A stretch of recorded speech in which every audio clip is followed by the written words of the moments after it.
আল্লাহর এক বান্দা ছিল নামাজে সেজদায়। তখন আল্লাহ রাব্বুল আলামিন তাকে ডাক দিয়ে বলে, বান্দা তুই যতই নামাজ পড়, যতই সেজদা কর, তোর জায়গা জাহান্নাম। এই কথা শুনে বান্দাটি বলল, আলহামদুলিল্লাহ। আল্লাহ তখন বলে, এই বান্দা, জাহান্নামের কথা শুনে কেউ আলহামদুলিল্লাহ কয়? বান্দা তখন বলে, আল্লাহ, জাহান্নামের মালিকও তুমি, জান্নাতের মালিকও তুমি।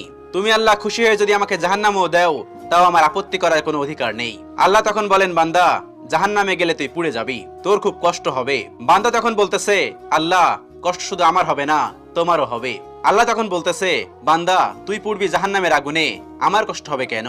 বান্দা তখন বলে, আল্লাহ, কোনো মায়ের কোল থেকে যদি কোনো বাচ্চা পানিতে পড়ে যায়, তাহলে কোনো মাই দূরে দাঁড়িয়ে থাকতে পারে না, দৌড়ে গিয়ে বাচ্চাকে কোলে নেয়।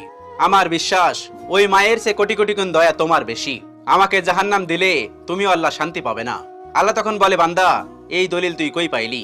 বান্দা তখন বলে, আল্লাহ, আমাদের জাতির পিতা ইব্রাহিম আলাইহিস সালাম তোমার প্রেম মুখে নিয়ে যখন নমরুদের আগুনে পড়ে গেল, তার আগেই তুমি বলে দিলে